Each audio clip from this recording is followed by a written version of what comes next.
Hello, everybody. Welcome to another episode of The2Cents show. Today, we are going to talk about something which not a lot of people discuss. That is men's mental health. Everybody is talking about women empowerment, child abuse, all those things. But I think men's mental health is something which is missing. Today, we have Sunny Chopra, who is a mental health coach, specifically to men's mental health coach. And he's going to talk a lot about how he faced mental health issues in the past, how he overcome those, and how now is he training and giving coaching to others to getting out of their mental health. So let's discuss all these with Mr. Sunny. How are you, Sunny? I'm great. Thanks for having me. I'm really looking forward to this conversation. Nice. So obviously, as we know, we're going to talk about mental health. Mm-hmm. It's a big concern in our community and in a lot of other communities too. Yeah. So let's start with your journey, how you got into this kind of a profession. Yeah, no, for sure. Again, I really appreciate both of you having me here and talking about this because I think it's very important, especially in our community. I don't think it gets talked about enough. For me, it all relates to my own struggles and what I went through. Growing up, it all started when I was 5 years old. My parents divorced when I was 5, and it was confusing. I didn't know what divorce was. I didn't know what was going on. All I knew was my dad was no longer home and wondering where he was. And through that, I was always told, like, don't cry. Don't cry. It's going to be okay. It's I going to get be okay. like this is very often like sentence, Yeah, said to don't cry. boys. Yeah. Don't cry. Yeah. So, and to add that, I went through bullying. I was told I wouldn't amount to much, right? So all of these things, that the struggles I went through, it really shaped how I dealt with a lot of the feelings I had inside, which was just hold it in, right? Don't talk about it. Just keep pushing through life, right? Even the bullying I went through, I wouldn't talk about it. And then eventually, when I got older, I went to university and I started to do really well for myself, got a good job, started making good money. And I thought because of that, I had overcome the odds, right? Like I went through broken household, bullied, told I wasn't amount to much, called all these names, made fun of. But look at me now. I'm in this great career. And initially I was happy, right? Like I should be happy. Everyone's like, Sonny, you did it. Look at this. You came from this kind of experience and you built this life for yourself. But then as the years went on, I started to find that something inside, it was just like this empty feeling, like, why am I in such pain? Why do I have this urge to cry? But then again, I would just hold these feelings in and just, again, it's a typical guy thing. Keep pushing, shut up, be a man, and push through. And because like you never talked about it. And I never, because to me, it was kind of like, I feel like this is coming from my past, but why am I going to go back to the past? Yeah. That doesn't matter anymore. It's not impacting me, or at least so I thought. And what would happen was the only time what I was feeling would come out was when I would drink. So I would drink and I would randomly just start crying about everything I had gone through. Like if I was with my wife, who was my girlfriend at the time, or just hanging out with cousins. They're like, Sonny, why are you crying again, man? What the hell is wrong with you? Were you like thinking about your childhood trauma or? Yeah. Like, why did this? What did I do to deserve this? Why did this have to happen to me? Why does this person over here, that person there? Why did they get that full family and I didn't? But then the next morning, I'd wake up and I just tell myself I was just drunk, and it kept happening over and over and over. And again, I kept trying to run from it. Until like it's like you're running away from it, and then it ran in front of me like, nope, Sonny, time to deal with this. Yeah. But even that, it only happened when I went to therapy because I was having a lot of work stress during COVID. And then someone had told me like, hey, Sonny, we have an employee assistance program. You can talk to a therapist about work stress. So I was like, okay, yeah, I'm stressed out at work. I want to talk about that. So then within 5 minutes of that session, we started talking about my childhood. No, really? Okay. Yeah, I went straight to that. And he's just like... Because maybe it's sitting inside you from a long. Yeah, and it was. He gave you the opportunity to actually talk about it. Yeah, and then, at first I was like, I'm not going back and talking to the guy. He's making me talk about my childhood. But fast forward, I had learned that although on the outside I had built this incredible life, on the inside, that young version of me was still hurting. And the one that felt like he wasn't good enough, and that career, that money didn't fix that. But what fixed that was giving myself the validation and saying, Sonny, you are loved, you are worthy, you deserve to express these emotions. So I went through my own journey, and it did take some time, because going through these sessions, reliving a lot of what I had gone through, talking about it, doing a lot of that work, then I started to feel really more happier, more fulfilled. And I was just like, wow, this is like, now I feel like I've healed from what I've gone through, because there'd be times I'm like watching movies and I'd see like someone getting bullied, or a dad and his son. It would make me start crying. But I would always hold it in. It'd be like in my throat, like this. But you like, but you like never talk about it. Yeah, and then my wife would be like, "Are you okay?" And I'm like, "Yeah," because it's hard, right? But yeah, it was because I was holding it in, and I never felt. And you're trying to relate the situation with your past, maybe, and it hit me hard, man. Yeah. And but when I did all this healing and started talking about what I was going through, and like you were saying, I was finally given the space to talk about it, where I felt comfortable, where I felt validated, where I felt like it was okay, is when I realized, like, wow, I now feel better. I feel like I had this weight on me, because at that time when I started, I was 30, so I felt like I had this weight on me for 25 years. Yeah, all the pain I had gone through, it was finally gone.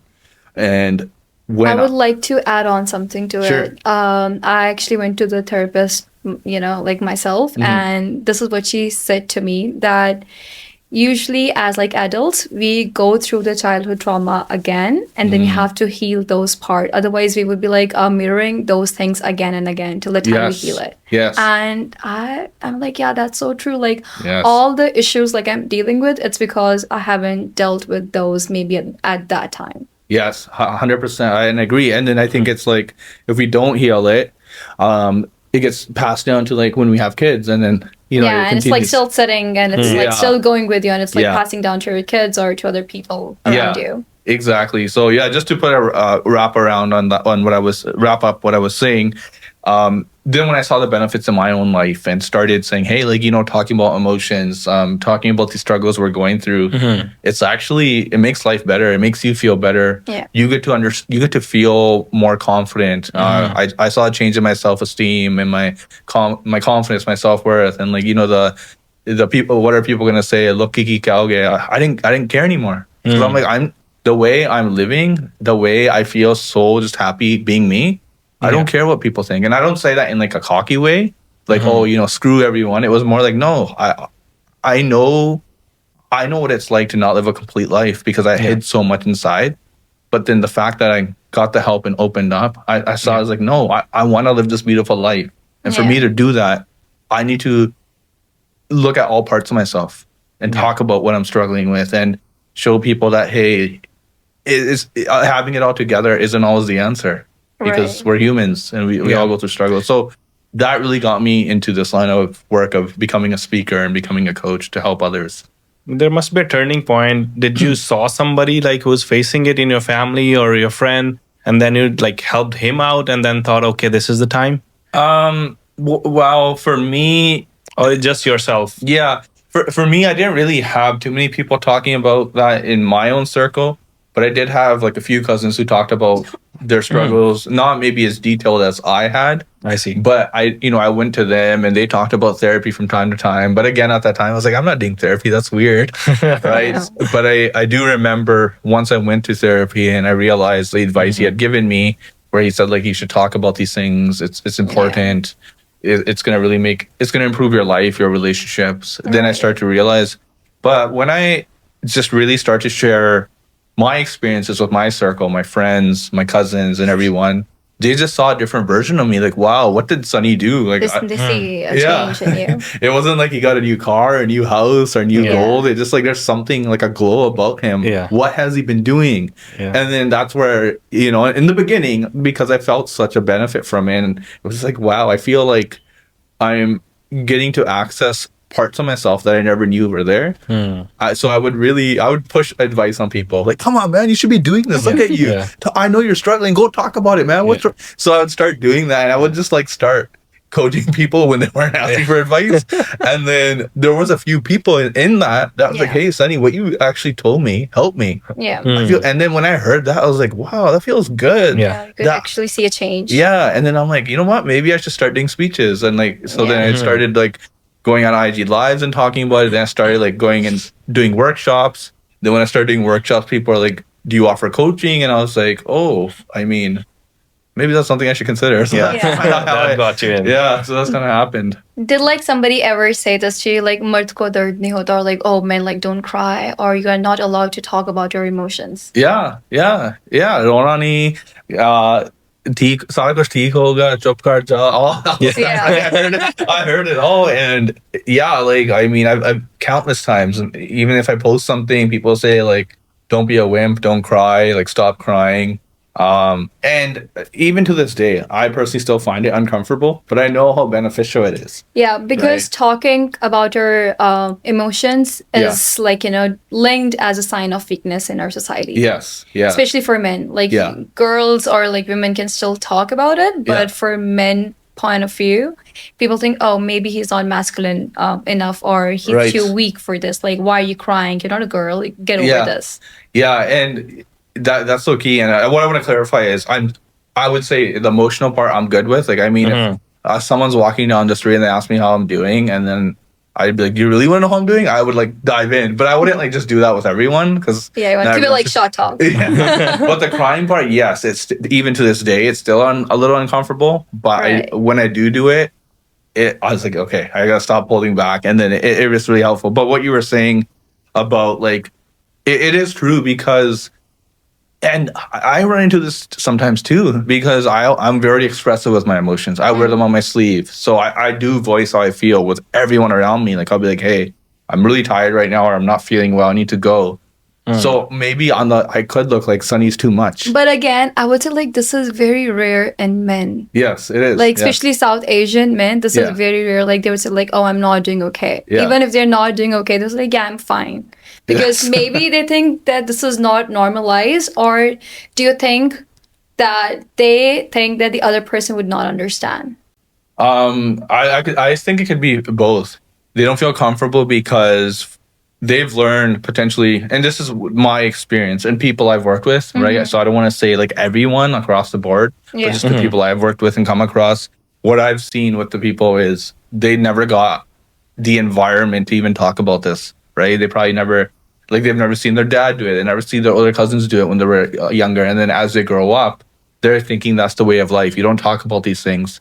And then the other thing is, if someone is talking to you about it, if you yourself don't have the tools and the language to talk about it, what can you really say to them? Right? So, and then the other thing is sometimes people will shoot you down and say like, man, like, I've had it tougher than you. Just shut up. You'll be fine. Then that's like almost invalidating what you're feeling, and you're pushing it down further. Right? Yeah. So it's like, yes, either it's kind of like this. In some cases, men, if you are expressing yourself, maybe you are talking more, but it's either that or using other like means of like drugs, alcohol, and coping with it in private. No, that's true. Why do you think men get so emotional when they have to talk about their mental health? Because it's just like, it's like a, I don't know if this is a good analogy, but like, you crack open a coconut, the coconut, like, the juice comes out like immediately, right? Yeah. Is that right? Yeah. But I think you get what I mean, right? Like, or like a paper cut. Okay, a paper cut, great example. You get a paper cut, the blood comes out immediately, right? So it's like, when you've never been given the opportunity, and finally, for some, whatever it may be, maybe there's a situation where someone makes you feel comfortable enough to open up, and you do it for the first time, it's like the floodgates open, like all your emotions pour out because you've never done it. And when you get that opportunity to do it, it's very hard to control because it's so much, right? It's like a snowball. Like, the snowball gets bigger and bigger. It's gonna be hard to manage. And that's something I struggle with too, is because every time I did try to express myself, it resulted in me crying like crazy, crying like a baby, because I had been holding it for years. But now when I do it, it's a little more controlled because I've You've learned like how to like cope up with it. Yeah, because you have to be able to channel it too, right? Right. Because that's the thing. Like, you can express your emotions, But then being emotional is like another level. That's just like it's like you're like going all over the place, and that happens to everyone from time to time. But if it's happening all the time, it could be an indication that Right. person's never got that chance. And isn't that like the parents are also not talking about it?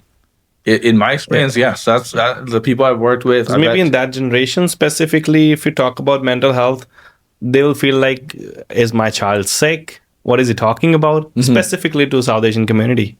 It's so true because the parents themselves haven't talked about it. And I think the perception, like you said, is what's wrong with them? Are they sick? What's going on?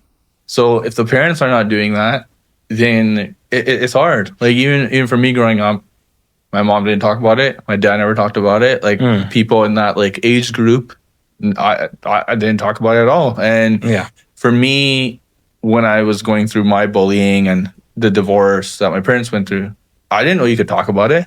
Like now I know, like you look today, there's school counselors for like elementary and high school students. But at the time, I probably could have talked about it. Right. But I thought that's not what you do. And also, I guess I think like in their generation, like health refers to as physical health. If you're not doing physically okay, that's the only when you talk about it or you go to doctor. But in their generation, talking about mental health is like, pagal hai. Like, like somebody is like, like pagal khane, like all of these bad terms. Or mental. Unfortunately, like that's what they say. Mental. Yeah, mental. This is what they would refer, but they would not talk about the emotions itself. Yeah. And talking about emotions, what do you think do men struggle the most about? Is like sadness, or is it about fear, or is it about a vulnerability? Which is like the most, which is the most not talking part in all these segments? Yeah, I would say, firstly, the easiest one to express is anger, as we probably see. Anger is so easy to express. But in my experience, the people I worked with, anger is always dressed up as there's something underneath. There's something underneath the surface. It's not anger. It could be, like you're saying, sadness. It could be not knowing how to express their vulnerability. It could be hurt. It could be betrayal. It could be resentment. Because when you don't know these emotions that you're feeling, you're just going to be just angry. You're going to say, F that person, screw that person. But underneath that, there's some kind of pain that we don't know how to express. And even for me, and the people I've worked with, it's either two things. One was you just hold everything in like I did. Yeah. Or you're explosive and you just lose your mind. You start swearing, you start yelling, you start getting very, very angry because there's nothing else has been taught in between, right? Saying I'm sad or being vulnerable, again, they're gonna think, oh, if I do this, I'm not man enough. I'm not strong enough. I'm not good enough. And not only that, if I do it, people are gonna take advantage of me, right? Because it might be like, okay, me and you are talking, and I tell you, hey man, I'm really sad. I'm struggling financially, or like my girlfriend broke up with me. I'm really, really sad and hurt. I might think like if I tell you that, you might try to take advantage of me now. Like, oh, I know Sunny's he's losing his mind. Going through like a certain phase of life. He's losing his mind, so maybe I can like manipulate him and take advantage. Right? So there's also that too. No, but that's also true. Like people will try to understand you, but they may not really understand you. And there would be certain instances like where it could just like come in as a conversation with other people, and you're like, I told you in terms of like faith, but I don't want to be part of conversation in other people. And there you kind of like feel a betrayal, and then that is why sometimes you don't even want to talk about it. Yeah, because you're like, oh, ita mera mazak ud gaya. Like I don't want to talk about it because you're gonna make fun of it. Yeah, that's why it's very like, talking to a friend or a family member, like it's I would say, in my experience, is better than nothing. Yeah. But then when you talk to someone outside of your circle, it's very objective because, again, like, let's say you're giving a cousin or a friend advice and you give them true, hard feedback, it might damage your relationship. Yeah. Right? Because you might say, like, I think you do have issues with your anger. You should really get it looked at. And that might actually hurt them. Because that's a fear inside, actually, for losing the relationship. Yeah. Not everybody's like up for honesty. Honesty. But then if it's someone like external, Yeah. like a therapist or a coach, Your friend. you might get mad at them, but they're not. They have nothing to lose. They're not Yeah. they don't have a friendship with you. Yeah. Right. So it's Yeah. a little more objective, and they're not there to say their goal is not to say, oh, I want this person to like me. Yeah. Right. Obviously, they want to be friendly with you, but their goal is not like if me and you are talking, you're my friend. I might be like, I don't know. And that's why even like for me personally, when I give that advice to like family and friends, I'll ask them like, do you want the cold hard truth? Because it might like shake you, or do you want me to just kind of, listen to you and give you that space to talk? Right. So it's like it really depends, but that's why it's a little tricky sometimes. And then the other thing is the person might tell you from their perspective, right? Like one example might be like if someone like I had this person I was working with, and he had gone through a breakup, and then he was telling his cousin, and they're really close, and they really are good friends, and then he told him like, oh, you know what? I went through a breakup too. I got over it in 6 months. You should be fine. And then he's like, Sonny, I don't know if I'm over my relationship. It's been more than 6 months. And I'm like, what's the 6 months? He's like, oh, because my cousin said that's how he got over it. I'm like, dude, man. No, people actually putting a timeline on no, it. yeah, people do put a time frame or a timeline like, oh, it's over like maybe 1 year. Yeah. Get over that person. No, and there's phases. That's the thing. It's like it's not a linear, right? It's not a straight line. And sometimes like a certain memory or like a certain conversation can trigger you about that person. Yeah, song. You never know. Post you go to, Flashbacks are coming back and forth. So a part of the season, like Christmas, summer, like so many things can, right? And like you might be doing really good one day, and then one day go down. Yeah. But doesn't mean you're gonna stay down, right? It's like you that's come the thing. back up. Yeah, like it's normal. And then I think like in those cases, people will say like, "What's wrong with you, man? It's been a year. Like, stop being a little wimp." yeah. Right. So it's like it's again like the spaces we're into and who we're going to, because I feel like, and I always share this with people. Like I feel like we think that our household and our close family is like the Wikipedia of life. They know everything and anything. But then it's like if you were to start a business and your mom knows nothing about a business, you're not going to ask her, are you? Yeah. You're going to go outside. Yeah. So just because you love these people and they have the best for you, they may not always be the best people to talk to about things like this. And it's not like you're hiding, but you also need to go to someone who can give you that guidance. And sometimes, like I said, the objective overview, not just like, you're my friend, you're my cousin, I don't want to hurt you by saying this. No, that's true. And people are always talking about be a man, be a man. Yeah. But What do you actually think? What's be a man? What do you think? What I think it is, I think there is like a portion of the the being masculine and being strong and being tough. I think that's important, but I think what is important and what is even stronger is we all have the responsibility to look after ourselves, right? For example, if I didn't go to therapy, I probably wouldn't be the man I am today, and I wouldn't be the partner I am to my wife, or I wouldn't be the son I am to my parents, or like the sibling, the cousin. I wouldn't be that person. I'd probably be such a like, yes, I'm striving here, making good money, but I'd be really miserable. So I'm not taking responsibility in my own life to make it better. And that's on me. That should be on me. So I think part of being a man is we need to take responsibility, not in just providing, but also looking after our mental well-being, right? It's like sometimes we don't ask for... And it's okay to, I guess, share your emotions too. It is. Although you're a man. Yeah, because that's what's going to help you. It's like a responsibility. You got to look after yourself, and you got to look after that because other people are going to suffer, right? It's kind of like you're the one suffering and you're pouring blood onto other people who have nothing to do with what you're going through, right? So for example, like if I, got, like I said, like as I mentioned, I got bullied a lot when I was younger. And now if I never dealt with that, I would go around saying like, hey, I don't want to talk to this person, or, don't be my friend. Like I would be like really paranoid and scared. I'm not allowing myself to be as present in that relationship because I have this fear inside that I'm too scared. I have this thing in my mind that I'm too scared to talk about. But if I go talk about it and work it through, I can be a better person. So I look at it in a sense of, as a man, it is our responsibility to make sure our brain is as sharp as it can be.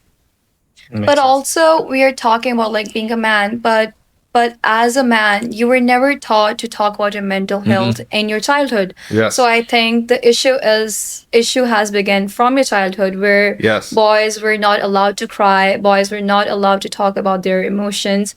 So what do you think are the early signs, like, somebody could fix about their mental health in their, childhood? Like in the present day, in their adult life, you mean? Like maybe in their like child, like maybe when like the kid is like 5 years old. Right. Yes. Yeah. Yeah. What could be fixed in a boy's life so that when he becomes a man, he can talk about it very openly? Yes. Okay. I get it. Yeah. So I think like giving them the space, like, how are you? You know, if let's say the boy had a bad day at school, Yeah. not just saying, "Oh, you'll be fine. Tomorrow's a new day." Right? Like, no, like, what happened? Tell me, talk to me. Yeah. What happened? And, it could be like, oh, the teacher picked this other kid and I felt like I didn't feel good. Why didn't you feel good? Right? So things like this, I think it's like giving the children the language and tools very early on and allowing them to feel like, hey, you can talk about this, not just shut up about this and let's move on, because then that mindset's gonna continue in their 20s, It's getting 30s. wired that way. Stay wired that way, yeah. So I think it's like having these conversations. Like, you don't have to talk to them about mental health that early. Yeah. Yeah. But I think it's important that you still like say, no, let's sit down. I want to tell me, why do you feel sad, right? Maybe like just talking and having conversation if Yes. like the child is asking. Yeah. But also, like, what are the early signs in like a kid, or we can just talk about any genders here, like, male Yeah. or female. What are the early signs of stress or anxiety in a child, and like before they're actually getting deep in like mental health struggles? Yeah, yeah. I would say, like, in my experience, the early signs would be isolation, right? They're not really involved in their activities anymore. If it's like after school activities, their social activities, just like and they just don't feel like themselves, or they're struggling in school. Less And engagement with less their engagement. friends and family. Yeah, they just don't seem like themselves. And I do a lot of speeches for like elementary and high school students, and I always tell them like we all have bad days. And I told them, I'm like, even me, I'm not like a perfect human being just because I looked after my mental health. I still have those days too. But I'm like, we all have those days. It's okay. You're gonna wake up one day and not feel good. But if like you're saying, if it continues for a few weeks, that's where like you really need to. It's an issue. Yeah, you need to get. Are extra those help. signs like same for a child versus are those signs same for an adult? Or teenager. Yeah, but it can be. Yeah, I mean, teenager, I would say, and even it really depends. It's hard. It really varies. But what I would say is like, it could also be anger. I think that's what we see more. Aggression and like kids. Aggression. Yeah. That's more with the teenagers, I would say, from my experience. But I feel like, unfortunately, for the adult side, it can be hidden because there's work, there's obligations, Yeah. there's other things, being an adult. So you can kind of hide these underneath, right? As I mentioned, you can hide it with alcohol, drugs, overworking. There's so many things that we go to hide these things, and no one will really know. But when you're younger, it's a little bit easier because there's less Responsibility, actually. Yeah. So you can bury yourself in responsibilities and just say, oh, I'm busy, I got to work, and work like 100 hours, 200 hours, right? And it's funny because I like was talking to someone at one of my workshops, and he's like, are you saying working a lot of hours is bad? And I'm like, the fact of working a lot of hours in itself is not bad, but the reason you're doing it might be telling you something. If you're doing it to distract yourself. distract yourself, that's telling you something. Yes, you're making great money, but really look into the reason why you're doing what you're doing. Yeah. Yeah. I guess it's a sign that maybe you should like do a self-talk or ask for help. Yeah. But also, as we're talking about like adults or like grown-up men, they also have like the society pressure because their identity is linked with their self-worth and money. Yeah. And sometimes they're not doing good in their career. And that's the other struggle they're facing. Yeah. So how should they deal with it? Like, or if like somebody's going through this phase, what's your recommendation to that person? Like, what are the steps they should take? Yeah, I think like at that point, if you are struggling in your career, really look at what you want to do, because I think sometimes what can happen is some people can fall into the trap of, I should be doing this kind of field or that kind of career, because everyone will accept me, everyone will like me. And then again, it could tie back to childhood, right? Maybe they didn't get the acceptance from parents or family or friends. So they're chasing a career or a job because to them, it's almost like they're going to get that acceptance now by doing this job, and they're chasing that job, but they just don't feel happy in that job, right? So I think it's very important. And I always say it's like, it's never too late to change your career. It's never too late to shift. But I think like when you have more downtime, even if it's not, even if it's not planned, like losing a job or for whatever reason you can't work as much anymore, it's a really, really good time to really evaluate what's going on in your life and how you're feeling, right? And it's instead of just jumping right on that rat race of work, take some time, slow down, right? But also, like talking about our South Asian community, especially, parents have certain expectations. Like they don't want you to be like doctors, engineers, or like in a certain profession. Yeah. And when we talk about taking time, they do not understand the concept of taking time. They're like, "You're just wasting your time. You could just, rather than that, you could go out and earn."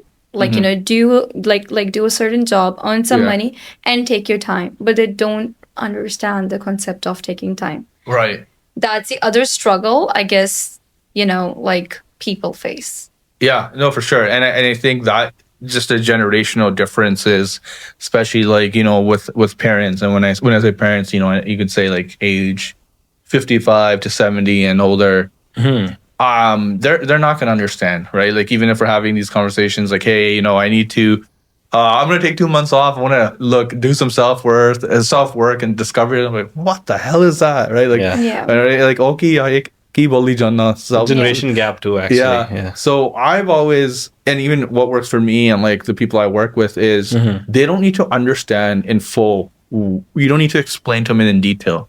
That is not your job. What your job is to explain in a way that this is what I need to do. It's important to me. And I will find what I need to do, but I need to take this break first. And again, they're not going to understand it. It's almost like you have to agree to disagree. And you also got to look at the other side of that. You continue to push yourself and do a job that is only going to make them happy. You're going to be miserable. You're not going to be happy. You might have a family. You might have all that success on the outside, but inside you're going to be broken. It'll be really shallow life. Yeah. And it could lead to resentment towards your parents too. Yeah. Right? And so it's like, it is hard. Don't get me wrong. Like really looking after yourself and looking after your mental health. A lot of people won't understand it. And unfortunately, sometimes it's our parents. They're not going to, they won't understand the full length of it. But sometimes we just got to take a stand and say, no, I need to do this. You may not understand. I have to do this for me.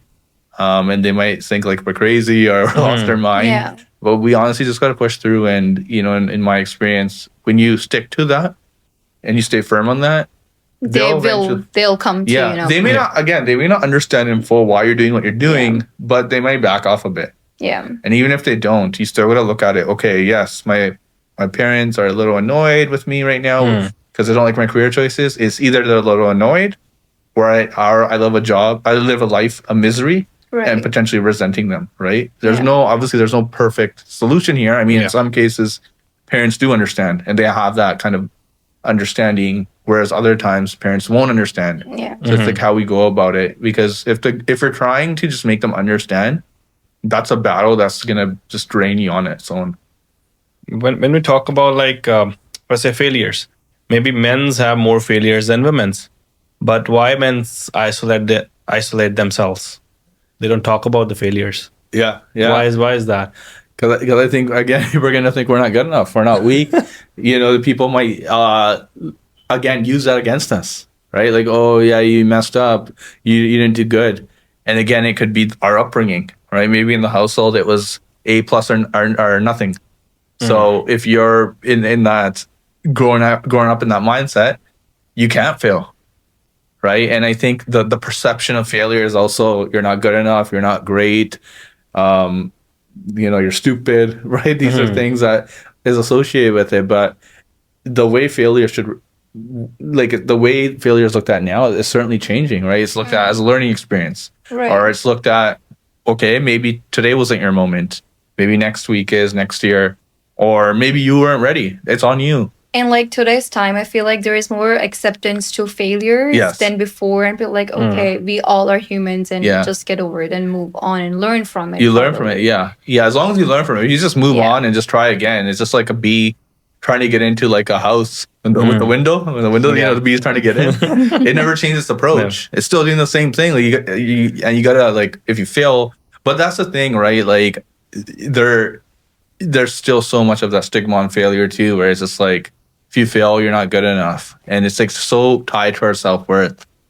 Is it like because of the failures and because of the society expectations, as like men get more into drinking habits or drugs? Like, you know, is like this the reason, or there is more to it?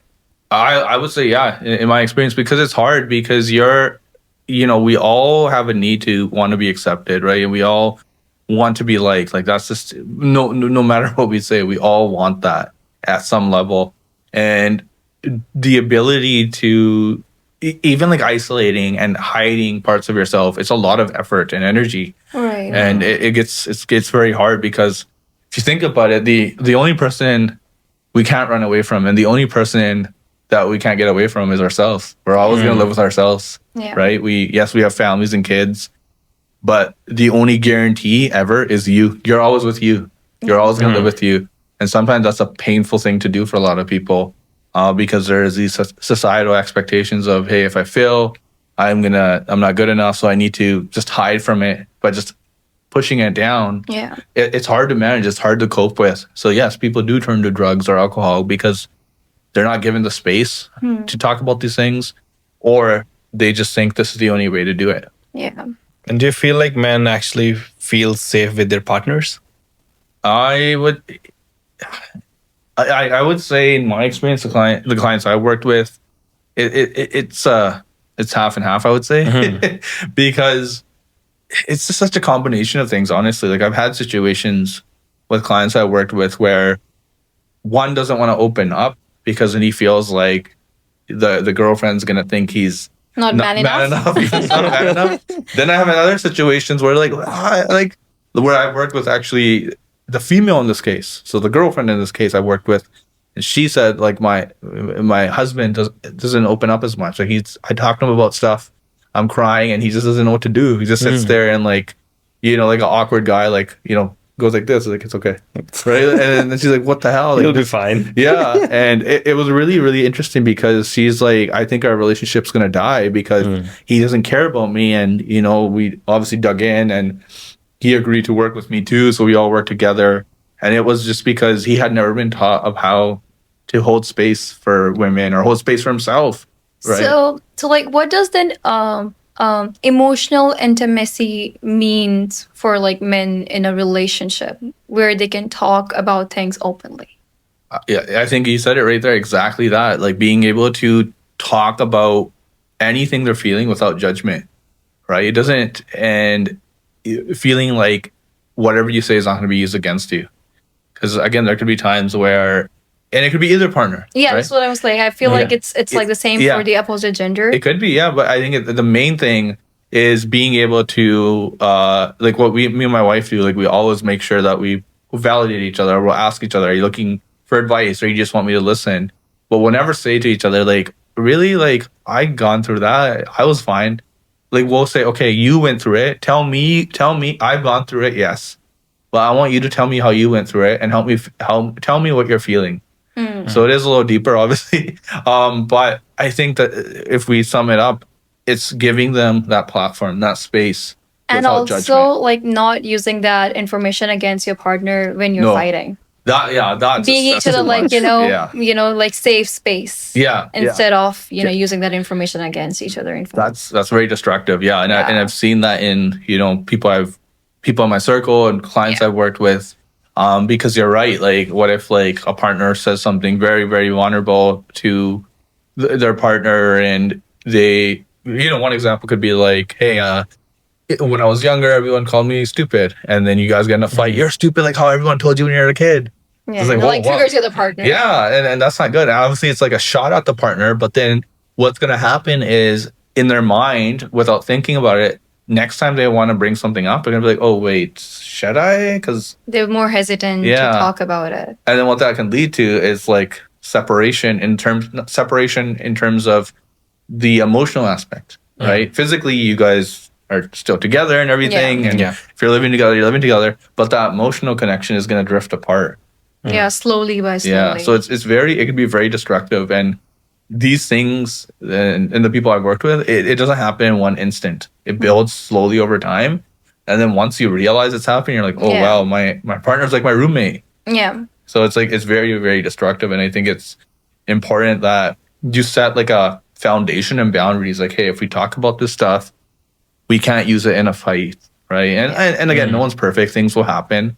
But I think it's being respectful of that, because it's just we want to know what's going on with our partner, because if we can't, how are we gonna help them? And sometimes I have like people come up to me, and in my head I'm like, dude, you should be telling your girlfriend or wife this. Like, I don't mind helping you, but why are you telling me? And I feel like, and honestly, I feel like these things should be like communicated early on in Yeah. a relationship, so that this is not the issue later on. Yeah, But- like you said, it's like you Setting the build a expectations, balance. yeah. Expectations, Yeah. expectations, right? And I think it's and that's the thing when everyone like what I've noticed too, when everyone starts first dating, they're trying to just be on their best behavior, like a job interview. Yeah. Like, be on their best That's like their behavior. honeymoon period. They're like, Yeah. they're showing their good side. Yeah, Like, I'm like very understanding, but they're not talking about the hard things, or Yeah. they're not doing the hard conversation early yeah. on. Exactly. It's like, I'll always be there for you, I promise. But then when they actually are there for them, they're like, oh, okay, I didn't expect this. Yeah. So it's like, yeah, no, I agree with you. And it's like talking about those things. And then also, I think within yourself, understanding like, do I have the capacity to give this to this partner, right? And if not, it's something that can be developed, right? Like I mean, like I said, I didn't know how to do any of this stuff with my wife. Like I said, like before we started recording, she told me I was her worst boyfriend, but best boyfriend too. So I went through these changes because I didn't know how to support her either, because I was just Yeah. like, oh, well, you're crying, okay. But then you like learned it from her. Yeah, because I realized like as I mentioned, see, if I had not gone going back to that responsibility part, my responsibility as a partner, if I had not gone and did that work, I wouldn't be able to be that best boyfriend that she said. Yeah. Because I didn't work on myself. But then if I just sit there and say, oh, poor me, this shouldn't have happened to me, like I didn't ask for any of that to happen to me. I didn't, and I wish it didn't. Yeah. But it did, and I have a responsibility to do something about it now. Yeah. When it comes to like men, financial burdens, because they have responsibility to run the home. Yeah. They have to make sure the partner is doing okay, kids are doing okay. Does it actually break them somewhere inside too? Like they have so much going on, and nobody in the house cares about men. Yeah, I do see that happen a lot, and I think it goes back to the voicing of like, being comfortable with your partner and telling them like, hey, like I'm struggling, or I need some help in these areas around the house, and again, it doesn't need to be financial help. Like, hey, can you pay the bill this month, right? Like obviously, if that's needed, that can happen, but it's more so like I think it's more on the side. The issue is more on the side of the recognition, because sometimes it's just like an expectation, right? Like, oh, like it's the wife, it's the kids first, and me, I'm in like last in the race, right? And guys can feel like they're like, where's me, right? But then they just think they're supposed to be like that, but it doesn't have to be like that. It can be something where they're still getting that acknowledgement. And when I say acknowledgement, it doesn't mean like every time they walk in the door, like, yeah, there's a provider, there he is. But it's more like, hey, I noticed this month has been more crazy for you. Yeah. Can I help out? Or telling your partner, like, hey, I need some extra help this month, right? Like, can you do some of the tasks? Can you do some of these things? Because I'm really, what's going on right now is I'm struggling with so-and-so. But then that's where it is, that lack of tools. They don't know what they're struggling with, but they know something's going on in their mind and heart. But then we can also like, okay, so this is the topic we're talking about, like when they are in a marriage or they're in a relationship. But what about the marriages which are, like broken, or they are going through some like separation? Again, I'm not picking sides here, but sometimes women like play a victim card when they're not really victim, and Yeah. then men go through a lot, and they're not allowed to talk about their emotions, Yeah. or they're facing, or I mean, or the problems they're facing in that separation process. Yeah. What about those men? Yeah, no, I think what you touched on is really, really important because there's always two sides. There's always two sides to the Yeah. story. Like you said, it doesn't matter of the gender, right? It Yeah. could be one person's fault or this person's fault. Really, Mm. there's Right. like we could, and obviously like the people involved in those cases, like each family, they're obviously going to support the member that they're Yeah. attached to, right? But in the middle of that whole dynamic, there is like a, it's one side, this side, and the truth, right? And I think like men suffer just as much in those, and they But might, also, sorry, I'm cutting you off. But also, like most of the support system is given to the female Yes, because of yeah. maybe because of the kids, Yeah. or maybe because she is not that independent, or Yeah. she can like handle her life later on. yeah, But even like the man's not at fault. He Yeah. is seen like, oh, you're a bad guy. You have done, you have ruined the lives here. yes, yeah, Just be together for the sake of the family or Yeah. for the kids. But then his life is really messed up later, or he goes in the process because he thinks like he's responsible for all of this. yeah. No, it's so true, and there's not enough on that because like exactly what you said. It's just it's so crazy why it's like that, and there should be that space, or there should be that more of that recognition that the guy is suffering, and whoever we think is wrong or right, it shouldn't exclude them from getting that help, right? Yeah. In this case, yes, maybe the guy is wrong, but Yeah. it doesn't matter. They still deserve the help. And like I said before, sometimes, like the alcohol example, right? It's like Yeah. alcohol is, we focus so much on the what, which is stop drinking, but we don't focus on the why. Yeah. So I think digging in and understanding the guy side of the story too is very, very important. And does it, like, I always feel like two people always play a role. And what I usually do with like clients I work with, when I work with couples, I always say, don't focus on who's at fault here. Yeah. Focus on the contribution that you guys both made to the situation And how we can fix it. and how we can fix it. Because I want you guys to, like, and I tell them, like, look, I want you guys to look at yourself as you're the individuals and you have this relationship right here. This is an entity. You need to protect this entity Yeah. and work together to make sure that entity is good. So it's almost like an external thing from you. And then when they start thinking like that, like, okay, we have to work as a team. Yeah, because once make it- we're in love, Yeah. and maybe you still are, Yeah. regardless of the problems going on, it's just like a better communication. Yeah, exactly. So it's like, I think it's very important that, the guys get that help too. But I think, again, it's like their help might just be going out and drinking with their friends, and they just sit there and don't even talk about, they just talk about sports or talk about making money, and that's it. Like, again, I'm just Actually, it's more of a generalizing. problem. Actually, they're just trying to sidetrack the problem, Yeah. not actually talking about it. Yeah, no, it's true. And it's just like a lot of people just say like, oh, whatever, screw her, she's crazy anyways. But no, like, okay, well, is that true? Not true? That doesn't matter. But the guy is still suffering. Like, he's Yeah. still going through, in this case, the separation. Yeah. He's still like, you're basically grieving the death of a relationship, right? The Yeah. entity. It's And gone. maybe it's on the both sides. Exactly. Yeah. Yeah. Yeah. So I think like sometimes we get caught up so much in like, a relationship ends and we Yeah. just focus on that one person. Yeah. And sometimes if you want to look at like I always call it the fault meter, right? Maybe some person's 80%, the other's 20 or 70, 30. There's always, everyone has a role to play in that kind of dynamic, right? And I always like tell people, always try to look at like if someone's upset with you or calling you out, what did you do or didn't do that made them think that way or made them treat you that way, That's deep. right? Right? It's like, That makes sense. Yeah. yeah, what did you, if someone's treating you like crap, it Yeah. is a little bit your fault too, because you tolerated it, right? And you're teaching people how to treat you, right? You So let it happen to you. Yeah. Unfortunately. yeah, exactly, right? So it's, and again, it goes back to like, can you play that? Are you gonna continue to play that victim mindset, or is it like, no, I need to do something about this? Yeah. And do you think like suicide is only it's a solution? Like people at this time they think, okay, I don't deserve it.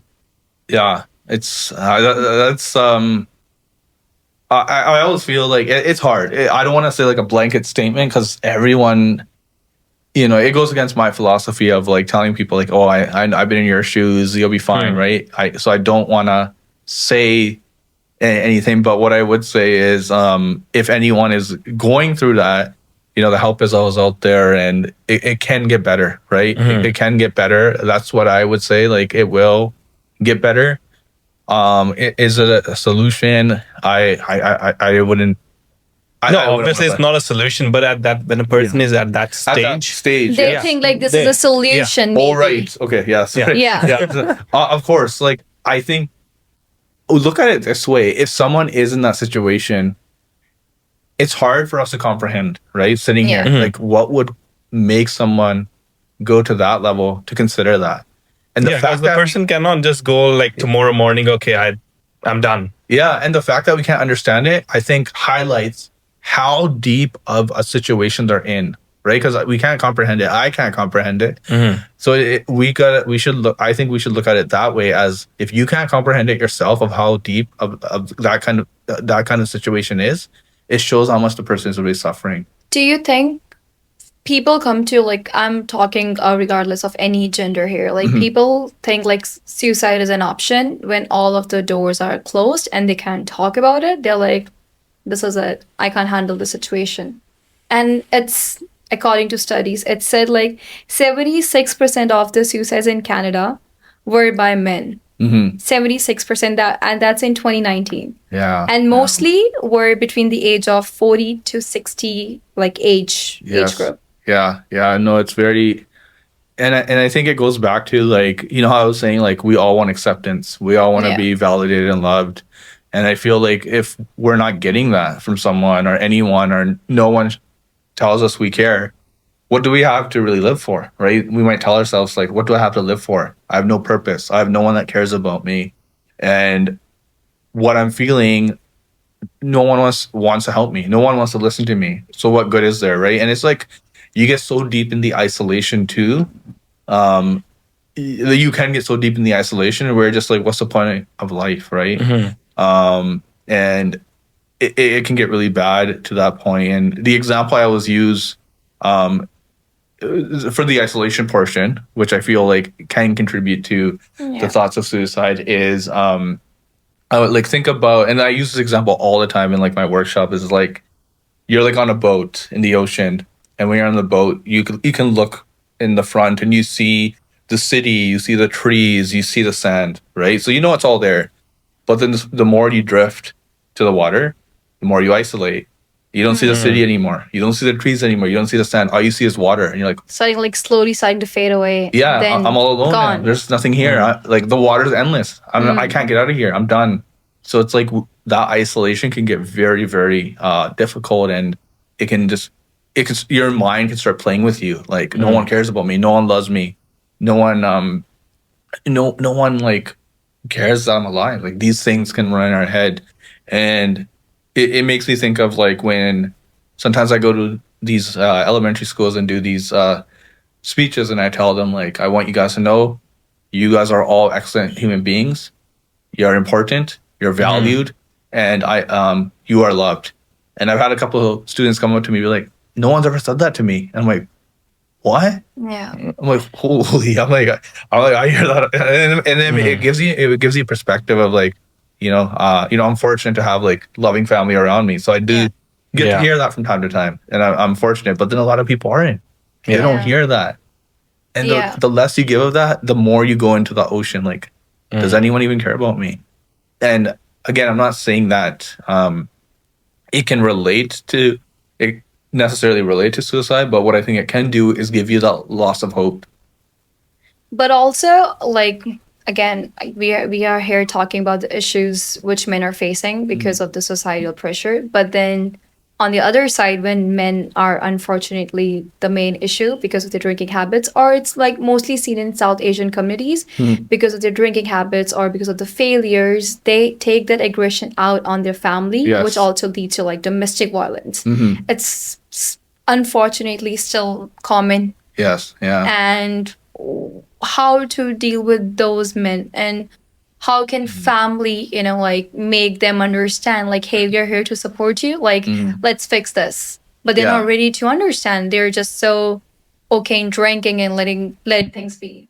Yeah, I mean, if I was like, to respond to that situation, if like let's say, someone asked me to intervene and support, I would just say, let's not, the guy is suffering here. There's clearly something going on here.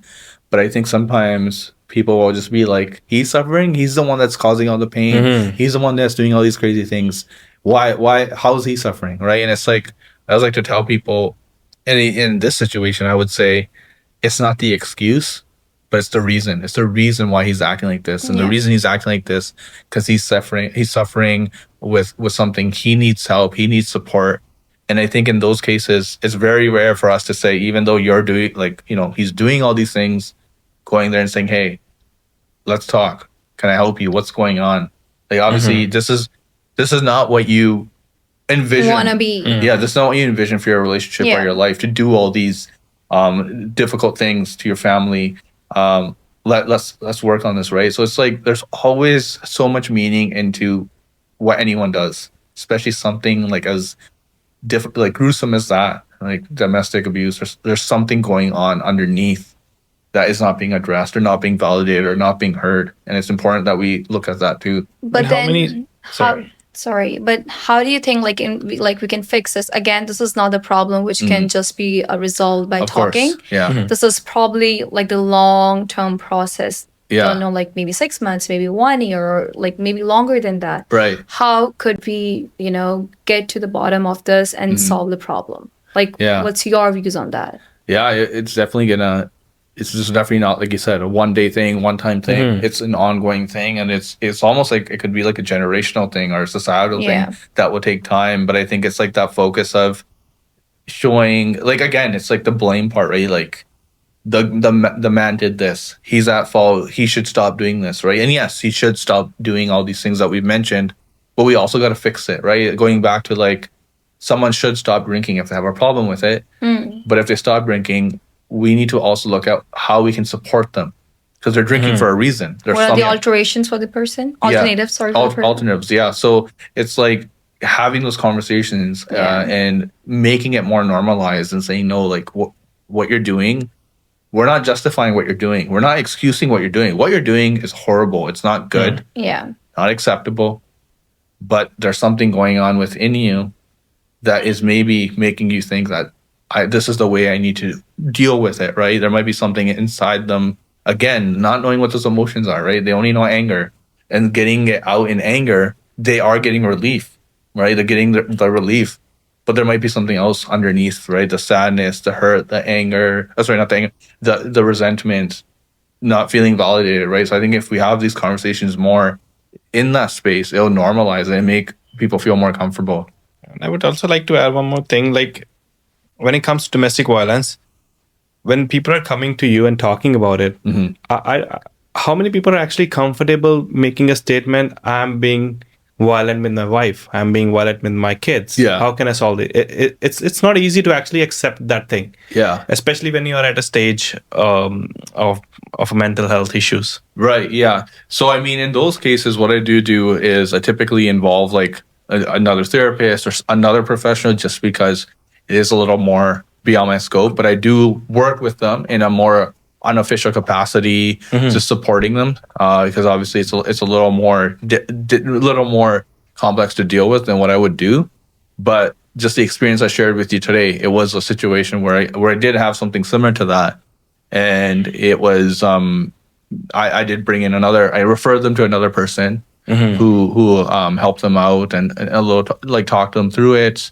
It was a psychologist, but they kept in touch with me in a more informal way, just updating me and what was going on. And, they did tell me like, hey, how you talk to me, and made me feel like, hey, like, because everyone just pointed the finger at me because I did all this, but you made me feel validated. You made me feel like I can do this. And like, when I talked to my psychologist, it really helped. She gave me a lot of tools and stuff, right? So it was like this informal kind of support I was giving them, just because I'm like, I can't do this in my coaching capacity, right? But But here, like you're talking about the men who would come and talk to you about it. Like, what about like the men who would not, who like don't want to go to therapy at all because therapy is like still seen as a taboo, Yeah. or it's still seen as like Western concept in like our Asian community, like even Right. Chinese or like South Asian or like in general. Yeah. What about those men? Yeah. So How to bring them to the therapy? yeah. So again, the informal way, right? Because it you know, given in this line of work, there will be things that are out of my scope and what I can deal with. And there's obviously a lot of great professionals out there that are more specialized in these things. But what I do is, in a more informal way, keep in touch with them, talk to them, meet with them, and just give them that space to talk and say, listen, like, you know, I'm supporting you, but there's only so much I can do, right? Like, I recommend you talk to this person, and at that point, and at any point really, it's that person's responsibility, right? Like, they know, like, hey, the help is there. You can get this help. You can improve the situation in some shape, but it is going to be up to you, right? And to me, to be chasing people like that, it wouldn't be right, because we don't. Like, at the end of the day, this work that I do, whether it's the speeches, whether it's the coaching sessions, it's not about forcing people or telling them this is how to do it. It's about giving them a platform of, hey, these are the possibilities. And also the will. And yeah, exactly. The will to understand. And yeah, are you willing to understand? Are you willing to actually dig deep? Are you willing to understand that this is a support you can get, Right? Right? But it's up to them and their own life to act on, like, okay, I think I'm going to do it, right? No one's going to force anyone. I mean, we could do that, but it's not going to be sustainable, right? They might just go out of, oh yeah, my partner told me to talk to you, or this. Yeah. But in the long run, maybe they'll last. I mean, they'll last for like a few months, 6 months. They're going to go back to their old ways because you're not making the overall change within yourself. Yeah. And if you think like the coaching is one part of healing, obviously, and you're giving them a platform to actually talk about the mental health. Yeah. Apart from that, if we want to conclude in a way, what do you think? What else men should be doing? Like meditation, yoga, gym. What else can they add to their daily routine? Yeah, no, for sure. And I can share what I do, and I think that would really help. So what I do is I wake up, I meditate for 5 to 10 minutes. I write in my journal, and I always check in with myself. How am I doing? Meditation, though, it really depends on the person too, because a lot of times, if you have like so much going on in your life, and you've never really been able to sit down with what's going on in your mind, and you do a meditation, it can be really, really overwhelming, especially if you're doing it alone. So I would say, for the people listening, give it a shot, try it out. There's guided meditations online. Yeah. It doesn't work for everyone, right? It works for some. It works for me because I'm so used to being in tune with my emotions and how I'm feeling. So I'm able to kind of access that right away. Whereas other people I've worked with, they meditate and they're just sitting there for 10 minutes. Like, what do I do? Like, I don't feel anything. Right. So it's like, there's so many ways to do it. But the way I do it, at least when I do it, is I just put headphones on, listen to meditation music, and do a couple breathing exercises. Just really simple, breath in, breath out. And then for a few minutes, I just let my thoughts run. Like, just keep running. Like, I'm watching a movie, it's running. Then I start planning my day. Like, okay, this is what I do today. Then I just write in my journal, like, this is what my intentions for the day. If I run into a tough situation, this is how I want to deal with it. And then throughout the day, I'll take like breaks where, again, putting headphones on, just meditating for 5 minutes.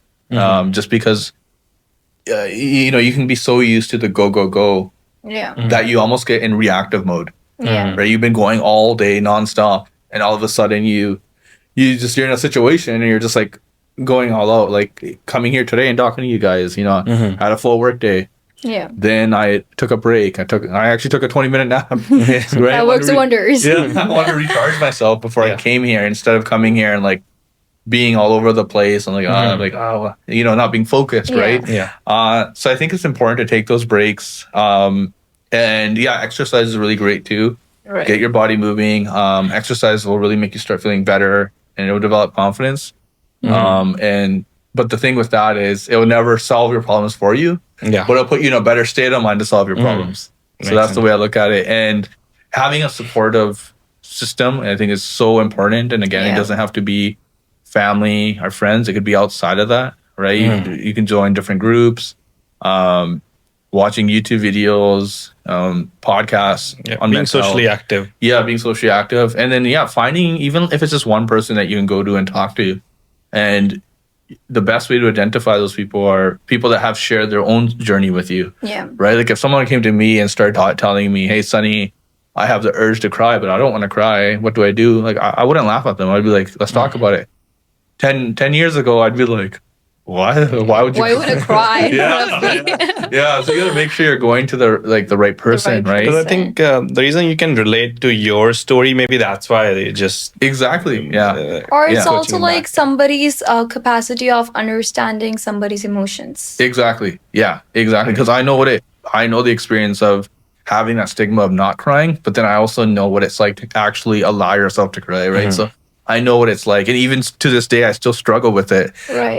But that, and I think just like looking at, is there things in your childhood that are still showing up in your mindset today? Yeah. Right? Like I mentioned, one thing for me that before I worked through it was that acceptance, right? I always tried to be and act like how I thought people would accept me. Because growing up, I didn't have a lot of friends either. So in like my early 20s, I would like act a certain way. Like, around this group, I got to act this way. Around that group, I got to act this way. Yeah. Right. Yeah. And then obviously I didn't know who I was because I was always playing like wearing these masks. And I would have gone through my whole life thinking that this is how life is. You're supposed to do this. Right. But it was because as a kid, I didn't get that acceptance and being able to work through and talk through that. Right. So it was, look at your childhood. What are some things in there that are maybe still showing up in the adult you today? Yeah. And then just prioritize yourself. I know that sounds selfish, but really when you look at it, ironically, the more you look out for yourself, the more you can give to others. Yeah. In the beginning, it If might your look cup is not full, like how can you Exactly, fill somebody else's cup? yeah, because it's like for example today, like if I didn't have that nap, Yeah. would I be able to give you guys the same energy? I don't know. I don't know if I would. Maybe it's not. different for everybody. Yeah. So it's like in the beginning it might sound like, oh, you're selfish, but again, you don't have to say like, hey, you know what? I'm not gonna hang out with you today because I gotta look out for myself. It's like, hey, no, there's ways you can approach it, right? Yeah. It's not black and white. But I think the more we look after ourselves, the more we take those breaks, the more we tell people too, like, hey, like, I need some help, right? Because I think the typical thing I always hear people say is like, oh, I don't want to tell them because they're gonna think I'm a burden. Then I don't want to like put it on their head, right? But trust me, like people would rather know that you're struggling than not know, and find out later that it got worse. Yeah. And before we move to the rapid fire, but any last message to those men who are facing these issues, and how can you help them, and how can they reach you out? Yeah, you can reach out to me on Instagram, Sunny C Coaching. I have a lot of videos, as you were saying, like I'm on there all the time. So I got a lot of videos, got a lot of tools, and then I do run like a lot of workshops talking about a lot of this. Obviously today was a little more conversational, but then I have like frameworks and tools. We do activities, and there's guided discussions, and it's like a really safe space. Like I make sure with the people we have there, I always like check with them, like, hey, what do you feel comfortable talking about these things? Like I will send people questionnaires, or like if someone asks you, because we want the crowd in there that's willing to talk about these things, right? We don't want one person to be like, oh, that's weird, don't talk to me about that. So I do a lot of workshops like that, which on my page I do mention when they come out and stuff. But overall, I would just say like your mental health exists. Every if you're a human, you have mental health. Man, I think even like ChatGPT has some mental health. Because I asked him, and I was like, do you have any feelings? And then he's like, yeah. So I mean, he didn't say that, but I'm just saying, like the way ChatGPT talks, it's like it seems like it has feelings, right? Yeah. But you're a human. You have feelings, and a part of being human is having a way to express those feelings.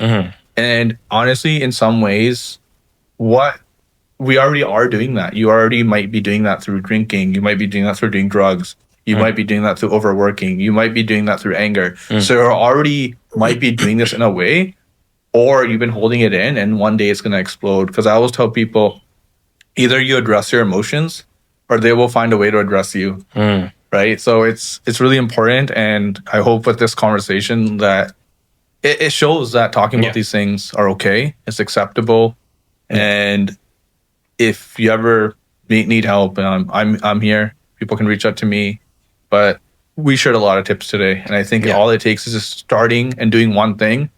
Even for me, it didn't happen all in one day. It took time, reading books, podcasts, doing a lot of those things.